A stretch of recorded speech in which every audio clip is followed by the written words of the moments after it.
रहस्यमयी कुआं।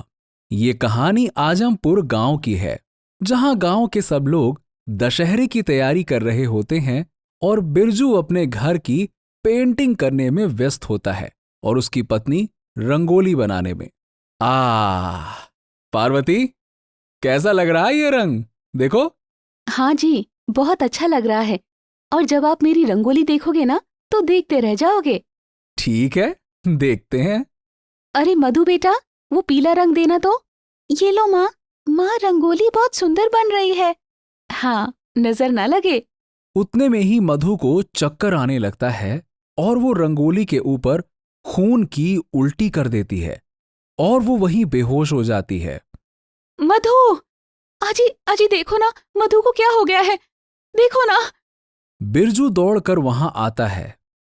सब ठीक है ना डॉक्टर साहब? कुछ ठीक नहीं है बिरजू। क्यों, क्या हुआ डॉक्टर साहब? आपकी आ, आपकी बेटी के दिल में छेद है। क्या? ये क्या कह रहे हो डॉक्टर साहब? हाँ बिरजू, और मधु के ऑपरेशन के लिए हमें कम से कम 10 लाख रुपए चाहिए। क्या? 10 लाख? 10 लाख हम लोग कहाँ से लेकर आएंगे डॉक्टर साहब? हाँ डॉक्टर साहब, ये तो बहुत बड़ी रकम है हमारे लिए। लेकिन लेकिन आप फिक्र मत करो, मैं कुछ इंतजाम करता हूं। फिर बिरजू वहां से चला जाता है। हाँ, बोल बिरजू, क्या काम है? मालिक, मेरी बेटी बहुत सीरियस है। उसके ऑपरेशन के लिए मुझे 10 लाख रुपए की जरूरत है, इसीलिए मैं आपके पास आया हूं। अरे बिरजू, तू मेरे से उम्मीद कर रहा है? मेरे से? अरे बिरजू, एक बार मेरे बाप का भी ऑपरेशन होने वाला था। डॉक्टर बोला 20,000 रुपए लगेगा ऑपरेशन के लिए। तो पता है मैंने क्या किया? क्या मालिक? बूढ़ा मरता है तो मरने दो। मैं अपनी कमाई की एक कौड़ी भी इस आदमी पर खर्चा नहीं करूंगा। अब तू ही बता बिरजू, जब मैंने अपने बाप की मदद नहीं की तो तेरी क्या खाक मदद करूंगा? फिर बिरजू मायूस होकर वहां से चला जाता है। धन्ना सेठ, मेरी बेटी अस्पताल में जिंदगी और मौत से लड़ रही है। ऑपरेशन के लिए 10 लाख रुपए चाहिए। मैं बहुत मजबूर हूं धन्ना सेठ। मेहरबानी करके मेरी मेरी मदद कर दो ना। ठीक है बिरजू। अरे तेरे पास जो 10 लाख रुपए की चीज है, वो तू मेरे पास गिरवी रख दे, फिर मैं तेरे को 10 लाख रुपए दे दूंगा, समझा? सेठ, मेरे पास ऐसी कोई चीज नहीं है जो जो 10 लाख रुपए के ऊपर की हो। अच्छा, तो फिर बात तो यहीं खत्म हो गई। चल बेटा बिरजू, चल चल चल चल, रास्ता नाप अपना। अरे निकल। बिरजू वहां से भी खाली हाथ लौट जाता है और इधर पार्वती कुएं से पानी निकाल रही है। शायद कुएं का पानी खत्म हो गया है, इसीलिए बाल्टी में इतना कम पानी आ रहा है। पार्वती कुएं से पानी खींचती है और वो उस पानी को एक बड़े से मटके में डाल देती है। फिर पार्वती दोबारा बाल्टी को कुएं में डालती है और रस्सी खींचने लगती है और फिर वहां बिरजू आता है। क्या हुआ जी, पैसे का इंतजाम हुआ? अरे कहां, सुबह से शाम हो गई। पूरा गांव छान मारा, लेकिन कोई भी इतनी बड़ी रकम देने को तैयार नहीं है। हाँ जी, 10 लाख बहुत बड़ी रकम है। कोई हमें इतनी बड़ी रकम क्यों उधार देगा? हाँ, अब तो भगवान ही मालिक है। दोनों बात कर ही रहे थे कि अचानक रस्सी टूट जाती है और बाल्टी कुएं में गिर जाती है। हे भगवान, शीला मौसी की बाल्टी अंदर गिर गई। शीला मौसी को पता चलेगा तो वो मुझ पर बरस ही पड़ेगी। अरे तुम फिक्र मत करो, मैं बाल्टी निकाल देता हूं, जब तक तुम ये मटका लेकर घर पहुंचो। जाओ। ठीक है। फिर बिरजू सीढ़ियों की मदद से कुएं में उतरता है और कुएं में पानी ना के बराबर होता है।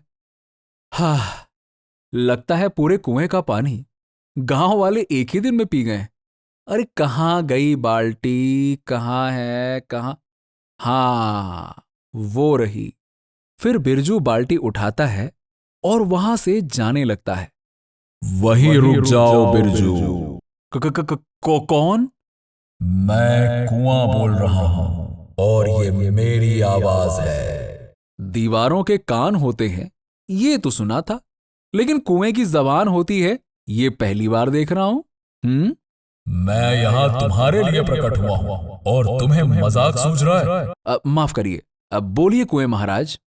तेरी बेटी की हालत बहुत नाजुक है ना, और इसके इलाज के लिए बहुत सारे पैसे की जरूरत है ना? हाँ हाँ कुआं महाराज। चिंता मत कर बिरजू, तेरे सामने एक दरवाजा है। अब हाँ हाँ हाँ है, उसको खोलो। फिर बिरजू कुएं का दरवाजा खोलता है। हे भगवान, इतना सारा सोना! तेरी बेटी के इलाज के लिए तुझे जितना सोना चाहिए तू ले जा सकता है। बहुत बहुत बहुत बहुत शुक्रिया कुएं महाराज, बहुत बहुत शुक्रिया। आयुष्मान भव। बिरजू दोनों हाथ जोड़कर कुएं को धन्यवाद करता है और फिर सोना बाल्टी में डालता है और अपने गमछे से बाल्टी को ढक देता है।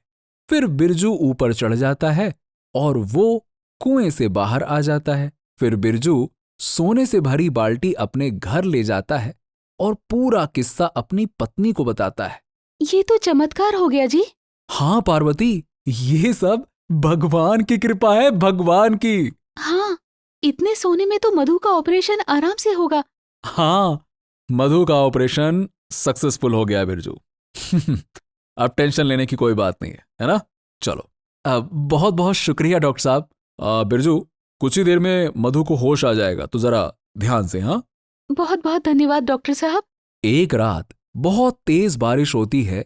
बिरजू और पार्वती आराम से सो रहे होते हैं कि अचानक बिरजू की छत में छेद हो जाता है और बिरजू का पूरा घर गीला गीला हो जाता है। हे भगवान, जब भी बारिश शुरू होती है इसका होना तय है। पूरा घर गीला गीला हो गया।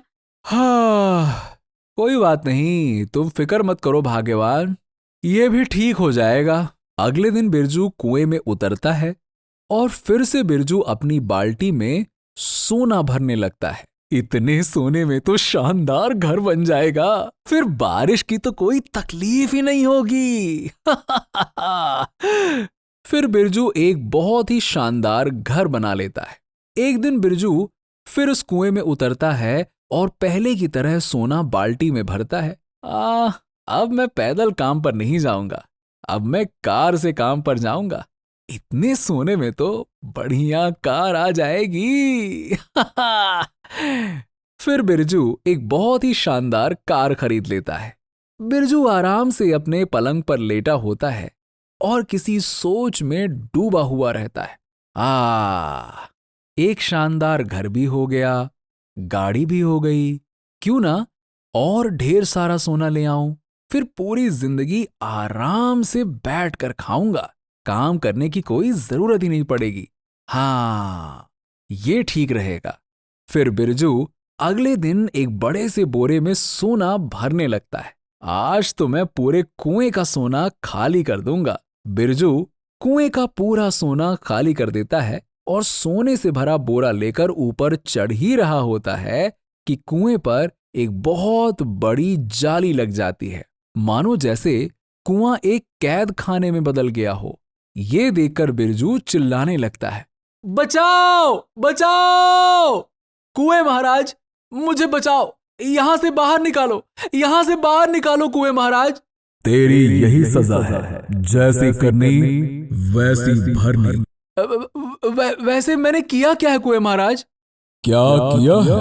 अरे ये पूछ तूने क्या नहीं किया है। तेरी बेटी जिंदगी और मौत के बीच लड़ रही थी, इसीलिए मैंने तेरी मदद की क्योंकि तू तकलीफ में था। लेकिन तूने क्या किया?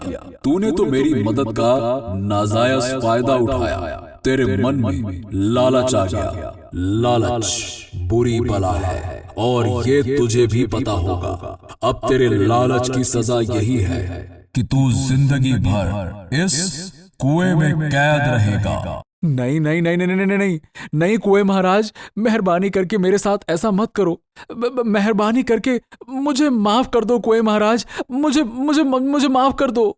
तुझे और माफी नहीं मिलेगी बिरजू, तुझे तो इसकी सजा मिलेगी क्योंकि तूने काम ही वैसा किया है। अब मुझे मुझे माफ कर दो कुएं महाराज। मानता हूं कि मेरी गलती है, मैं अपनी गलती स्वीकार करता हूं।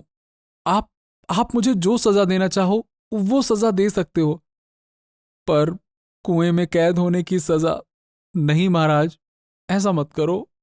ठीक है, तेरी सजा ये है बिरजू कि तू अपनी पत्नी और बेटी को अच्छी जिंदगी देगा, उनको हमेशा खुश रखेगा और जरूरतमंद लोगों की मदद भी करेगा, लेकिन लालच से नहीं, अपनी मेहनत की कमाई से। जो आज्ञा कुएं महाराज।